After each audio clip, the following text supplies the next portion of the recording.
तो पिछली बार जो तुमने मिस किया उसका मतलब साफ है, तुम्हारी वाली स्टोरी उतनी भी खास नहीं थी। खैर, इस बार की कहानी शुरू होती है शार्लोट के सीन से, जो हाथ में हंटर लिए खड़ी है। दूर से ही आस्था ने पहचान लिया, अरे ये तो ब्लू रोज नाइट्स की कैप्टन है। अब उधर नोएल को कहीं से कुछ अजीब सा शोर सुनाई देता है। अपनी जासूसी वाली आदत से मजबूर वहां पहुंचती है, लेकिन जैसे ही सीन देखा ऊना ने झट से नोएल की आंखों पर हाथ रख दिया। यहाँ कुछ नहीं है, चलो भागो। सबसे मजेदार बात यह हुई कि आस्था को कोई एक झटका मारता है और वो सीधे हवा में उड़ जाता है। तभी फिनराल की एंट्री होती है, हमेशा की तरह अपने फ्लर्टी डायलॉग के साथ। ओ मेरे सामने तो एक परी खड़ी है। वहीं कुछ लोग बहस कर रहे हैं जैसे कोई शो चल रहा हो। सोल ने जवाब दिया, ये शो तुम जैसे लोगों के लिए नहीं है, ब्लू रोज नाइट्स वाले ही इसकी खूबसूरती समझ सकते हैं। अब शार्लोट अंदर ही अंदर पिघलने लगी शर्म से। सोचने लगी कोई मुझे इस हालत में ना देखे, खासकर कैप्टन यामी। लेकिन किस्मत को कुछ और ही मंजूर था। तभी यामी खुद एंट्री मारते हैं। क्या सीन चल रहा है यहाँ? यामी की नजर जैसे ही शार्लोट पर पड़ी, वो अपने मन में शांत शांत शांत जपने लगी। लेकिन उस घमंडी राजकुमारी के अंदर की आवाज फिर भी निकल ही गई। ऊपर से यामी ने कमेंट भी मार दिया, तुमने ये क्या अजीब से कपड़े पहन रखे हैं, खासकर ये नीचे वाला। शार्लोट का चेहरा इतना लाल पड़ गया कि समझ नहीं आया कि वो हंसे या रोए। सोल तुरंत आगे आई और यामी को टोका, मेरी सिस्टर के करीब आने की कोशिश भी मत करना। तभी वेनेसा भी एंट्री मारती है। कैप्टन आप यहाँ, और ये कौन है? वो शार्लोट की तरफ इशारा करके बोली, पता नहीं क्यों लेकिन मुझे लग रहा है इसे हराना मुश्किल होगा। आस्था ने मामला क्लियर किया, ये है ब्लू रोज नाइट्स की कैप्टन शार्लोट। शार्लोट ने वेनेसा को देखा और सोचा, ये औरत कैप्टन यामी के कितनी करीब है, क्या ये ब्लैक बुल में है? अब सोल को गुस्सा आ गया। उसने वेनेसा को घूरते हुए कहा, तुम मेरी सिस्टर को ऐसे कैसे देख सकती हो? वेनेसा ने शांत लेकिन चालाक अंदाज में कहा, मैं देख नहीं रही थी। सोल फिर भड़क गई, ब्लैक बुल का कोई भी मेरी सिस्टर को हराने की कोशिश ना करे। यामी ने यह सुना और जोर से हंसने लगे, जैसे किसी ने उनका फेवरेट जोक सुना दिया हो। पूरे माहौल में शो शुरू होने जैसा फील आ गया। दूसरी तरफ वेनेसा अब और सहन नहीं कर पा रही थी। गुस्से में बोली, अब और बदतमीजी बर्दाश्त नहीं होगी। मैं कैप्टन यामी को और निराश नहीं कर सकती। अब मामला सीधा हो गया। वेनेसा ने शार्लोट को चैलेंज कर दिया, लेकिन शार्लोट ने जवाब दिया, बेवकूफ, हमारे स्टार अनाउंस करने का वक्त आ चुका है। मैं इन फालतू चीजों के लिए फ्री नहीं हूं। सोल फिर बीच में आई अपनी बहन के बचाव में, कोई मेरे सिस्टर से नहीं जीत सकता। अब वेनेसा ने अपनी कैट स्पिरिट निकाली, मैं पहले से ज्यादा ताकतवर हूं। शार्लोट मुस्कुराई, लगता है तुम भूल गई हो मैं कौन हूं। मैं ब्लू रोज नाइट्स की कैप्टन हूं। फिनरल ने बीच में शांति स्थापित करने की कोशिश की, फेस्टिवल है, क्यों ना सब मिलकर एंजॉय करें। लेकिन शार्लोट ने उसे घूरते हुए कहा, तुम जैसे लड़कों को दूर ही रहना चाहिए। वेनेसा ने भी सुनाते हुए कहा, तुम्हारी आदत ही है लड़कियों को छेड़ने की, हटो यहां से। फिनरल ने हार नहीं मानी, क्यों दोनों के बीच मुकाबला हो जाए? शार्लोट ने मना कर दिया, कुछ भी नहीं होगा। वेनेसा ने ताना मारा, क्या हुआ, डर गई? सोल पीछे से दार्शनिक मोड में, दुनिया में कुछ भी ऐसा नहीं जिससे मेरी सिस्टर कम खूबसूरत लगे। उधर यूनो, लोटस और मिमोसा उस जगह से गुजर रहे होते हैं। मिमोसा को शोर सुनाई देता है, यहाँ कुछ अजीब हो रहा है। लोटस बोला, फेस्टिवल है, सब ठीक है, हमें स्टार अनाउंसमेंट वाले मंच पर पहुंचना है। अब मंच पर सबसे पहले शार्लोट की एंट्री होती है। एक नन्ही सी विच बनकर आई और इतनी प्यारी लग रही थी कि पूरा क्राउड देखता रह गया। वोटिंग के बाद मुकाबला ड्रॉ पर खत्म होता है। शार्लोट मन ही मन सोचने लगी, कैप्टन होकर इतने अजीब कपड़े पहनने के बाद भी ड्रॉ, ये शर्म की बात है। पता नहीं कैप्टन यामी क्या सोच रहे होंगे। शर्म से लाल चेहरा लिए वो बड़बड़ाने लगी, मैं चाहती हूँ कि कैप्टन मुझे ना देखें, मेरा मतलब देखें, पर ऐसा भी नहीं। फिनरॉल ने फिर एक आइडिया दिया, चलो सेकेंड राउंड करते हैं, इस बार स्विमसूट में। ये सुनते ही शार्लोट ने गुस्से में उसे हवा में उड़ा दिया, मुझे अच्छा लग रहा। मेरा मतलब तुम मजाक कर रहे हो, है ना? शार्लोट ने सबको डराकर जैसे ही भगाया, माहौल और भी मजेदार हो गया। अब वेनेसा सीधे यामी से पूछ बैठी, आपको वो लड़कियां पसंद हैं जो दारू पीकर भी खुद को संभाल सकती हैं, है ना? यामी बोले, मैंने ऐसा कब कहा, लेकिन हाँ साथ में पी सकते हैं, क्यों? शार्लोट का चेहरा फिर लाल हो गया, जैसे किसी ने उसके मन की बात सबके सामने रख दी हो। वेनेसा मन में सोचने लगी, अब तो मैं जीतूंगी, अगला राउंड पीने का होगा। शार्लोट गुस्से में बोली, क्या बकवास है, तुम्हारा ये ड्रामा बहुत देख लिया, अब बस करो, स्टार अनाउंसमेंट शुरू होने वाला है। लेकिन शार्लोट की बात पूरी होती उससे पहले ही सोल ढेर सारी शराब लेकर आ गई। चलो इस बदतमीज को दिखाते हैं कि असली रानी कौन है। वेनेसा ने चुनौती दी, जो 1 घंटे में सबसे ज्यादा पिएगा वही जीतेगा। शार्लोट ने घूरते हुए जवाब दिया, तुम्हें तो लगता है बड़ी पकड़ है, लेकिन अब देखो। पर असल में वेनेसा तो पीने से पहले ही नीचे गिर पड़ी। लड़खड़ाते हुए बोली, मैं इसके लिए पूरी तरह तैयार हूं। शार्लोट मन में सोचती आई, लगता है ये लड़ाई अभी खत्म नहीं हुई, वो पहले ही बहुत पी चुकी थी। फिर भी हाँ क्यों कह दिया? शायद जिद में, शायद कुछ साबित करने के लिए। जैसे ही शार्लोट ने पहली चुस्की ली, उसकी आंखों में हल्का नशा उतरने लगा। सोल उसे देख रही थी और खुद ही बड़बड़ाई, ये अभी भी इतनी क्यूट क्यों लग रही है? शराब के हल्के असर में शार्लोट खोने लगी और पहुंच गई अपने बचपन की यादों में। वो एक पुराना दृश्य, एक रहस्यमय आदमी सामने खड़ा था, जिसने उसकी माँ बाप से कहा था, मैंने तुम्हारे परिवार पर श्राप डाला है। जब तुम्हारी बेटी 18 की होगी, ये श्राप जागेगा। वो सबको अपने ही समय की जेल में कैद कर देगी। उस रात माँ बाप डर से कांप रहे थे, लेकिन शार्लोट ने अपनी आंखों में आंसू नहीं आने दी। उसने ठान लिया, माँ, डैड, रोना बंद करो। मैं सबसे ज्यादा ताकतवर बनूंगी और इस श्राप को तोड़ दूंगी। यहीं से शुरू हुआ उसका सफर। लगातार मेहनत, ट्रेनिंग और जंग के बाद वो बनी ब्लू रोज नाइट्स की नई कैप्टन। उसकी ताकत की चर्चा हर ओर होने लगी, लेकिन ताकत के साथ साथ प्रपोजल्स की लाइन भी लग गई। 2 लड़के सीधे शादी का प्रस्ताव लेकर आए। शार्लोट बिना हिचक दोनों को उड़ा दिया। तुम मुझे हरा नहीं सकते, तो मेरी शराब को कैसे अपनाओगे? सब कुछ कंट्रोल में लग रहा था जब अचानक पूरे शहर में तबाही शुरू हो गई। धरती से जड़ें फूटने लगी, पूरे गार्डन को निगलते हुए शहर तक पहुंचने लगी। हर जगह चीखें, डर और अफरा तफरी। शार्लोट भागती हुई आई, देखा तो वही रोजल फैमिली का श्राप। वो घबरा गई। क्या बकवास है, ये पूरा शहर तबाह कर देगा। माफ कर दो माँ, डैड, मैं नाकाम रही। उसके घुटने जवाब देने ही वाले थे कि तभी तेज गूंज होती है। तुम सोच भी क्या रही हो, बेवकूफ? कैप्टन यामी तलवार से उन जड़ों को काटते हुए सामने आते हैं। तूने मेरा पूरा पास्ता बर्बाद कर दिया। शार्लोट उन्हें देखकर एकदम ठहर जाती है। हे भगवान, यासू के हीरो ने मुझे इस हालत में देख लिया। यामी गुस्से में भी शांत बोलते हैं, हर मिशन में तू सबसे कूल रहती थी, अब क्या हो गया? ताकतवर बनना बुरा नहीं, लेकिन मदद मांगने से कोई छोटा नहीं हो जाता। हमारी स्क्वाड में ताकतवर लोग भरे पड़े हैं, कभी भरोसा करके देख। उनके शब्द शार्लोट के दिल में गूंजते हैं। वो कुछ कहती नहीं, लेकिन महसूस सब कर होती है। अचानक सारी जड़ें गायब हो जाती है। जादू शांत हो चुका होता है। यामी तलवार रख कर बोला, लगता है काम बन गया। वो शार्लोट के हाथ से बोतल लेकर बोले, मुझे पता था तुम इसे खत्म नहीं कर सकती। मैंने कहा था खुद पर इतना दबाव मत डालो। और बिना सोचे वो शराब खुद पीने लगते हैं। शार्लोट हक्का बक्का उसे देखती रह जाती है और फिर वहीं बेहोश हो जाती है। पीछे से फिनराल आता है। लगता है एक और ड्रामा खत्म हुआ।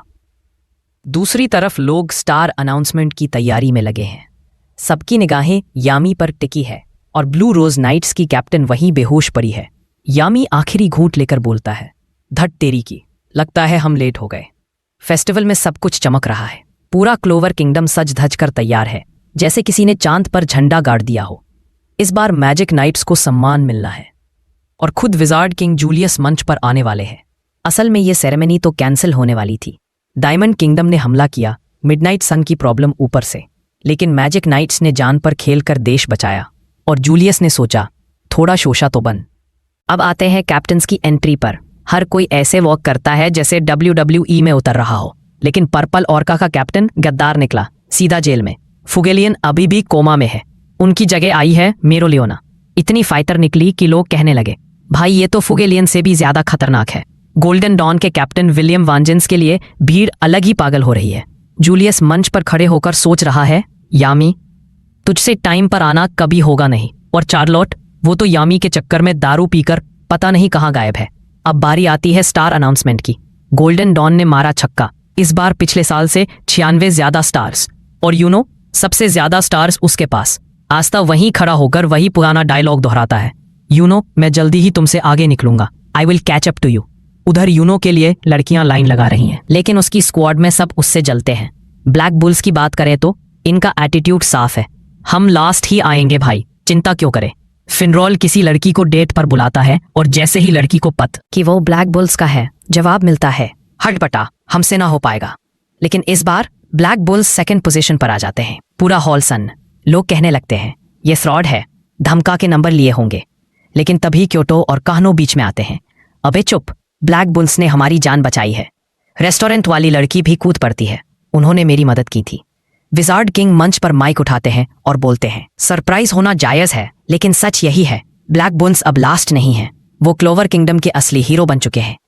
पिछले साल जिन्हें -50 स्टार्स मिले थे, अब खुद को शाबाशी दे रहे हैं। और जूलियस जैसे ही पूछते हैं कि ब्लैक बुल्स का कोई मेंबर स्टेज पर आएगा या नहीं, पीछे से आस्था धीरे से बोलता है, भाई मैं चला जाऊं। लेकिन यामी बॉलीवुड स्टाइल में कहता है, हट हट, असली हीरो को जाना चाहिए। और फिर बिना कोई वार्निंग दिए आस्था को पकड़ के सीधा स्टेज की ओर फेंक देता है। आस्था उड़ते हुए स्टेज पर पहुंचता है, बाल हवा में उड़ रहे हैं। लोग उसे ऐसे देख रहे हैं जैसे सलमान भाई की एंट्री। पहुंचते ही कहता है, यूनो, स्टार्स तो तूने सही कमाए, लेकिन विजार्ड किंग तो मैं ही बनूंगा। यूनो अपनी ठंडी ठंडी स्टाइल में मुस्कुरा कर कहता है, सपने देखना गलत नहीं है। और फिर दोनों का ऑल टाइम फेवरेट स्पर्धा मोड चालू। आस्था बोलता है, मैं अगली बार डबल स्टार्स कमाऊंगा। यूनो पलट के जवाब देता है, तो मैं ट्रिपल कर दूंगा। आस्था चिढ़ के कहता है, मैं 5 टाइम्स। और यूनो फुल कॉन्फिडेंस में आकर सीधा रोस्टिंग मोड में चला जाता है। तुम्हें पता भी है जो अभी कहा उसका कितना होता है? आस्था माथा सिकोड़कर गिनता है और एकदम मासूम चेहरा बना के बोलता है, 9 टाइम्स। यूनो ठहाका मारते हुए कहता है, 20 टाइम्स गधे। पूरा हॉल हंसी से लोटपोट। सबको समझ आ गया कि शो तो आज तगड़ा होने वाला है। आस्था की मैथ्स और मैजिक दोनों ही यूनिक लेवल के हैं। विजार्ड किंग जूलियस स्टेज पर आते हैं और अनाउंस करते हैं, इस साल के टॉप अर्नर है आस्था और यूनो। और सबसे मजेदार बात ये, इन दोनों ने सिर्फ 6 महीने पहले ही मैजिक नाइट्स ज्वाइन किया है। जनता दंग, इतने यंग, ये तो जरूर कोई नोबल्स होंगे। लेकिन तभी सॉक माइक छीन के बोलते हैं, नोबल्स? अरे ये तो किसान के बच्चे हैं। एक तो ऐसा है जिसे मैजिक भी नहीं आता। पूरा हॉल पहले चौंकता है, फिर फुसफुसाहट चालू। क्या सच में ये पॉसिबल है? और तभी यूनो अपनी विंड स्पिरिट सिल्फ के साथ फ्लैश मोड ऑन कर देता है। एक थांसू अटैक आस्था की तरफ भेजता है, जैसे स्टेज पर कोई स्टंट चल रहा हो। लेकिन आस्था भी पहले से तैयार, वो पूरा अटैक ब्लॉक कर देता है। फिर थोड़ा नाराज होकर बोलता है, पागल हो गया है क्या? मार डालेगा क्या? यूनो उसी अपने ठंडे अंदाज में जवाब देता है, अगर मर जाता तो पता चलता लिमिट क्या है। अच्छा हुआ बच गया। पूरा हॉल एकदम चुप। आस्था अंदर से थोड़ा जल गया। लोग यूनो की पावर देख के सन, जैसे मेट्रो में अचानक चप्पल फंस जाए। विजर्ड किंग फौरन माइक संभालते हैं, देखो भाई, ये दोनों कॉमनर्स हैं, लेकिन मेहनत ऐसी के बड़े बड़े नोबल्स पानी भरे। ये आज जहां खड़े हैं का रिजल्ट आया। हॉल में फिर मस्ती और खुसफुसाहट चालू हो गई। सबसे लास्ट में आया आक्वा डियर। उसके कैप्टन ने सिर पकड़ लिया, मैं लास्ट कैसे आ सकता हूं? तभी जैक पीछे से हंसते हुए ताना मारता है, क्योंकि तू दिन भर पेंटिंग करता है, बाकी कुछ नहीं। आस्था फिर अपना यूजुअल हेल्पफुल मोड ऑन करता है, भाई बताओ, मैं हेल्प कर दूंगा, तुम भी स्टार्स कमा सकते हो। बेचारा कैप्टन गिड़गिड़ाने लगता है, प्लीज मुझे लास्ट मत आने दो। दूसरी तरफ सिल्वर ईगल्स वाले ब्लैक बुल से हार के थोड़े हैरान, थोड़े परेशान। नोएल को ताना मारा गया, वाह, सेकंड पोजीशन पे आ गई। नोएल अपने रॉयल अंदाज में जवाब देती है, हाँ तो मैं रॉयल्टी हूं, होना ही था। तभी क्योटो थोड़ा मजे लेकर कहता है, अगली बार फर्स्ट आएगी तो डांस करेंगे। अब जैसे ही सेरेमनी खत्म हुई, रॉयल किंग की बारी आई। वो जैसे ही स्टेज पर आया, सोच रहा था भीड़ उसे चीयर्स करेगी, लेकिन हॉल में ऐसा सन्नाटा छाया जैसे किसी ने नेटफ्लिक्स बंद कर दिया हो। वो जूलियस को घूरते हुए कहता है, मुझसे 3 फीट दूर रहो, मेरी शान को ठेस पहुंचती है। और फिर खुद ही अपनी तारीफों बम फोड़ देता है, मैं रॉयल किंग हूं, सदियों से हमारी ही रूलिंग रही है। विजर्ड किंग्स तो आते जाते हैं, मैं सबसे सुपीरियर हूं। लोग मन ही मन बोले, भाई कोई इसको सच्चाई दिखाओ। तभी एक छोटी बच्ची की आवाज आती है, विजर्ड किंग को ही हमारा असली किंग होना चाहिए। रॉयल किंग का तो मुंह सूख गया, लेकिन जूलियस फिर भी शांत रहते हैं। जो बोलना है बोलिए, लेकिन प्यार से। अंदर ही अंदर रॉयल किंग की जलन ऐसा जल रही थी जैसे किसी ने घी डाल दिया हो। उसे सबसे ज्यादा चिढ़ थी फुएगो, नोजेल और खासकर गोल्डन डॉन के कैप्टन से। अपनी जलन छुपाते हुए वो बोलता है, हमें मिडनाइट सन के हाइड आउट का पता चल गया है। अब रॉयल नाइट्स की टीम बनेगी। 1 हफ्ते में टेस्ट होगा, जो पास होगा वही हाइड आउट पर अटैक करेगा। पब्लिक जोश में आ गई, लेकिन आस्था यूनो से धीरे से कहता है, मुझे नहीं लगता ये सब विजर्ड किंग को करना चाहिए था। यूनो सिर हिलाकर कहता है, सही कह रहा है, ये बंदा तो बस बातों का किंग है। बगल में जैक सुन रहा था, एकदम ठहाका मार के बोला, ये बच्चा तो मुझे पसंद आया। और पूरे हॉल ने सुन लिया, यहां तक कि रॉयल किंग ने भी गुस्से में लाल पीला होते हुए वो चिल्लाया, इन दोनों को अरेस्ट करो, फांसी पर चढ़ा दो। पूरा हॉल एकदम शॉक्ड पिकाचू फेस में चला गया, लेकिन जूलियस फिर सामने आए और बोले, शांत हो जाइए, ये दोनों युवा हैं और कल को यही आपका और पूरे किंगडम का भविष्य है। बाकी कैप्टन भी बोले, अगर ऐसे रिएक्ट करेंगे तो आपकी रॉयल्टी पर सवाल उठेगा। और सब जूलियस का साथ देने लगे। अगर मैं रॉयल नाइट्स में आया तो मजा आ जाएगा। तो जैसे ही रॉयल नाइट्स का ऐलान हुआ, हर स्क्वाड का बंदा अपनी इज्जत बचाने में लग गया। ग्रीन मैंटिस के कैप्टन ने अपनी मूछें ताव देते हुए कहा, अब हमारी भी इज्जत बनेगी, यामी से पीछे नहीं रहने दूंगा खुद को। यामी आराम से मुस्कुराया और बोला, भाई ये आइडिया जूलियस का ही हो सकता है। रॉयल नाइट्स का नाम सुनते ही लग रहा है कि पीछे कुछ बड़ा पक रहा है। उधर आस्था और यूनो सीधे विजार्ड किंग के पास पहुंचे। आस्था थोड़ा शर्मिंदा था, सर झुकाकर बोला, सॉरी सर, मैंने किंग को गुस्सा दिला दिया। यूनो पास में खड़ा मुस्कुराते हुए बोला, और मेरी फा का क्या? उसका भी बिल तुम भरोगे? जूलियस दोनों को प्यार से समझाते हैं, तुम दोनों में विजर्ड किंग बनने की आग है। रॉयल नाइट्स का ये टेस्ट बस एक शुरुआत है, लेकिन ध्यान रहे इस बार मुकाबला तगड़ा होगा, पुराने वाले दुश्मनों से नहीं, बिल्कुल नए और अल्टीमेट फाइटर से भिड़ना पड़ेगा। यूनो शांत मगर आत्मविश्वास में डूबा हुआ बोला, चाहे मैं टीम में ना आऊं, लेकिन इस एग्जाम से पहले से ज्यादा मजबूत हो जाऊंगा। आस्था अपने क्लासिक जोश में चिल्लाया, मैं रॉयल नाइट्स में शामिल होकर मिडनाइट सन का पत्ता साफ कर दूंगा। मुझे अपनी डेविल पावर को भी कंट्रोल करना है। कट 2 क्रिम्सन लायंस में हड़कंप मचा हुआ है। नई कैप्टन मीरेलियोना, जो फायर का दूसरा नाम है, अपने ही स्क्वाड पर ऐसे बरस रही थी जैसे घर के बासी खाने पर मां की डांट। बोल रही है, शर्म करो, 5वें स्थान पर आए हो, इससे अच्छा होता मिशन पर मर ही जाते। आस्था थोड़ा सहम कर बोलता है, मैडम गुस्सा क्यों आ रहा है? ये कौन सा भाई है जिसका नाम ले रही हो? यूनो कहता है, ये कैप्टन वर्मिलियन की बहन है और बहुत गुस्सेल है। आस्था का चेहरा ऐसा जैसे किसी ने बिरयानी से चिकन गायब कर दिया हो। मतलब ये लियो और कैप्टन फुएगोलियोन की बड़ी बहन है? मेरी ओलियोना गरज उठती है, वो फुएगोलियोन, वही बेवकूफ जिसने स्क्वाड को बनाया और अब बेहोश पड़ा है। अब मुझे ही तुम्हें सीधा करना पड़ेगा। लियो अपने गुस्से पर काबू ना रखते हुए बोलता है, मेरे भाई से बेहतर कोई कैप्टन नहीं। पर मारी दीदी रुकती नहीं, बकवास बंद, साबित करो कि तुम उसी टीम के हो, नहीं तो मैं ही तुम्हें खत्म कर दूंगी। आस्था एक कोने में चुपचाप सोच रहा है, क्या सीन चल रहा है भाई, ये तो ट्रेनिंग से ज्यादा खतरनाक लग रहा है, पर मजा आएगा। मेरी ओलियोना एकदम बाज की तरह उसे घूरती है, इतना मजा आ रहा है तो चल तू भी ट्रेनिंग में शामिल हो। आस्था हाथ जोड़ लेता है, माफ कीजिए, मैं तो ब्लैक बुल से हूं। यूनो बहुत चालाकी से बचने की कोशिश करता है, बोलता है, मैं तो यहां रुकूंगा ही नहीं, लेकिन मेरी ओलियोना उसे ऐसे दबोचती है जैसे मच्छर मार दिया हो। अब तुझे भी चलना पड़ेगा। यूनो की हालत ऐसी हो जाती है जैसे किसी ने मैथ्स का पेपर बिना पढ़ाए थमा दिया हो। और फिर एंट्री होती है बेल्स की। WWE में कोई टैग टीम पार्टनर आता है रेस्क्यू करने। इधर सीन ऐसा चल रहा है जैसे WWE प्लस खतरों के खिलाड़ी प्लस हॉस्टल का सीनियर्स रैगिंग कॉम्बो। मेनोलोना का पूरा स्टाइल ऐसा जैसे कह रही हो, मेरा इलाका मेरे रूल्स। लियो मजेदार डायलॉग मारता है, अगर मेरी बहन के चंगुल में फंसे तो भाई तू गया। वो बताता है मेरियोलोना को लड़ाई और राजनीति दोनों में इंटरेस्ट नहीं था, लेकिन जब जरूरत पड़ी तो ये मेरे भाई से भी ज्यादा स्ट्रांग निकली।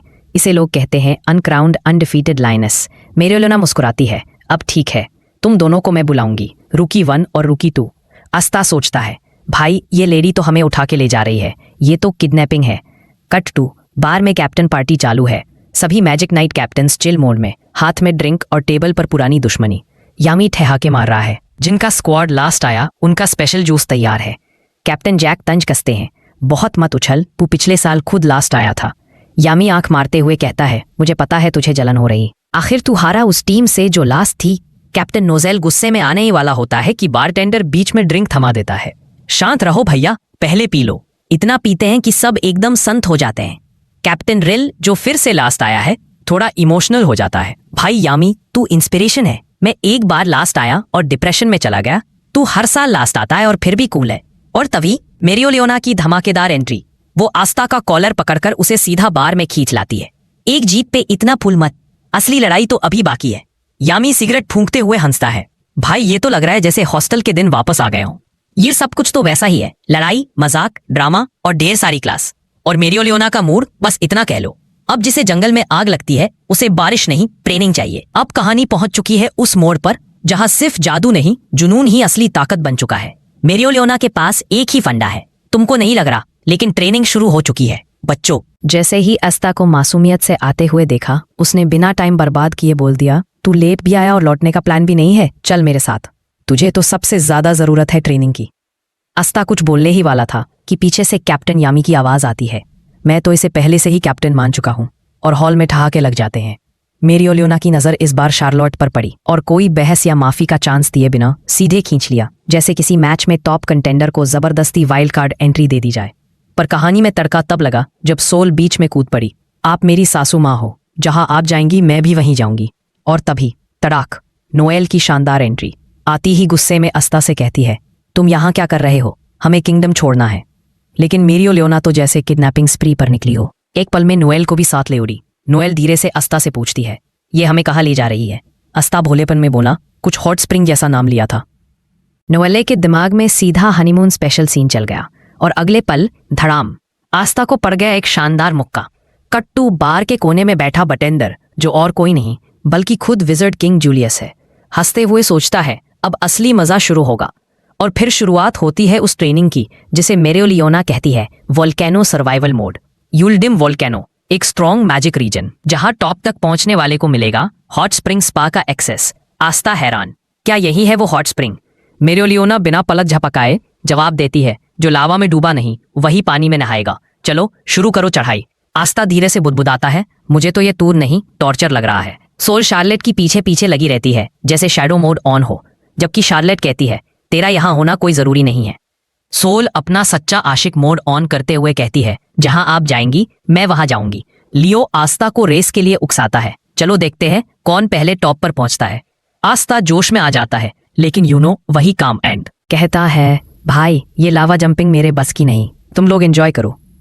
मेरियोलियाना कोई बहस नहीं करती, सीधा आस्था और लियो लावा में जाओ, और पूरा क्रिम्सन लायन स्क्वाड भी पीछे पीछे, जैसे कोई शादी में बिन बुलाए डांस फ्लोर पर कूद पड़ा हो। अब सीन बन चुका था असली हेल मोड का। दम घुट रहा था, लावा की गर्मी और मैजिक प्रेशर से हालत टाइट। लियो सोचता है, क्या हम सच में यहां से जिंदा निकलेंगे? उधर शार्लॉट और यामी टॉप की ओर बढ़ रहे हैं, जैसे ये गर्मी उनके लिए एसी मोड हो। यामी सोचता है, अगर कुछ ना किया तो मेरियोलियाना मुझे ही टोस्ट बना देगी। शार्लॉट सोचती है, मुझे नहीं पता ये मुझे क्यों लाई है, लेकिन अगर मैं टॉप तक ना पहुंची तो सब मेरा मजाक बनाएंगे। क्रिम्सन लायंस के बाकी मेंबर्स बस देख रहे हैं, भाई ये दोनों तो ट्रक से भी ज्यादा पावरफुल हैं। लियो एकदम सीरियस मोड में, ये सब मोनोस्किन यूज कर रहे हैं। अब आया असली ज्ञान। मोनोस्किन यानी ऐसा स्पेल जो आपके मैजिक को वातावरण से सिंक करता है। ऐसा लग रहा था मानो super saiyan version black clover में घुस गया हो। यूनो जैसे ही मोनोस्किन करता है, हवा में ग्लो करने लगता है। आस्था को चिढ़ाते हुए कहता है, जल्दी ऊपर आ जा वरना तू मिस कर देगा सारी मजा। यामी सोचता है, अब समझ आया मेरियोलियाना हमें यहाँ क्यों लाई। ये हमसे सिर्फ पसीना नहीं प्रेरणा निकलवाना चाहती है। ये चाहती है कि हम दूसरों के लिए एग्जाम्पल बने। नोएल अपने ही डर से लड़ रही है, मेरा मैजिक तो अभी तक ठीक से कंट्रोल नहीं होता, मोनोस्किन तो सपना है। मेरियोलियाना मुझसे इतनी नफरत क्यों करती है? अभी मेरियोलियाना पास आती है, तुमने कुछ कहा? नोएल थोड़ा घबरा कर बोलती है, नहीं मैं तो चलने को तैयार थी। मेरियोलियाना मुस्कुराती है, अब तुम अपनी माँ की तरह दिखती हो, बाहर से भी और अब अंदर से भी। फिर आता है फ्लैशबैक। लेडी एसियर, नोएल की माँ। मेरियोलियाना उनसे पूछती है, बच्चे को जन्म देने के बाद क्या आप फिर से युद्ध करेंगी? एसियर शांति से जवाब देती है, जैसे एक मैजिक नाइट किंगडम की रक्षा करता है, एक माँ भी अपने बच्चे की रक्षा हर हाल में करती है। मेरियोलियाना की आंखों में इज्जत झलकती है, तुम्हारी माँ सिर्फ पावरफुल नहीं थी, वो डिटर्मिनेशन की मूरत। दूसरी ओर नोबेल लूरो, जो अभी भी लावा के डर से कांप रहा है, सोचता है सब आगे निकल गए, मैं कैसे पहुंचूंगा। वो अपनी तलवार से गर्म हवा को काटने की कोशिश करता है, लेकिन धड़ाम गिर जाता है। मेरियोलियोना पास आती है, तू यहाँ कुछ नहीं कर सकता, वापस जा। मैंने सोचा था तू खास है, लेकिन शायद सब लक था। फिर भी अगर विजर्ड किंग बनना है तो खुद को साबित कर, नहीं तो चुपचाप लौट जा। आस्था को याद आता है उसका और यूनो का वादा। वो चिल्लाता है, मैं हार नहीं मानूंगा। विजर्ड किंग सिर्फ लक से नहीं बनते, मेहनत और मेरिट चाहिए। मेरियोलियोना कहती है, तो ठीक है चढ़ाई शुरू करो, पर याद रखो जो खुद को नहीं पहचानता वो टॉप पर नहीं पहुंचता। आस्था को फिर याद आता है जूलियस का वो dialogue, respect and trust aren't given for free, they are earned through merit. और आस्था एकदम फुल जोश में चीखता है, मैं जरूर पहुंचूंगा क्योंकि मेरे सपने वहां मेरा इंतजार कर रहे हैं। और बस अब ये लड़ाई सिर्फ ज्वालामुखी से नहीं, खुद की हदों से है। This is not training any more, this is transformation. अब देखना ये कौन खुद को इस तपती आग से निकालकर बनाएगा असली रॉयल नाइट। जब शरीर थक जाए और मैजिक भी जवाब दे दे, तब क्या बचता है? सिर्फ हिम्मत। आस्था की आंखों में अब डर नहीं, सिर्फ जुनून है। यूनो बिना बोले भी सबको पीछे छोड़ने को तैयार है। नोएल का दिल डोल रहा है, लेकिन माँ की यादें उसे मजबूत बनाएंगी। और मेरियोलियोना, वो सिर्फ ट्रेन नहीं कर रही, वो आग में नहाए हुए शेर पैदा कर रही है। आग से बनी इस परीक्षा में अब बारी है खुद को साबित करने की। Next episode, trial by fire, when limits burn to ashes. क्योंकि जहाँ इस पहाड़ पर जिंदा बचा वही कहलाएगा असली मैजिक नाइट। आग से बनी इस परीक्षा में अब बारी है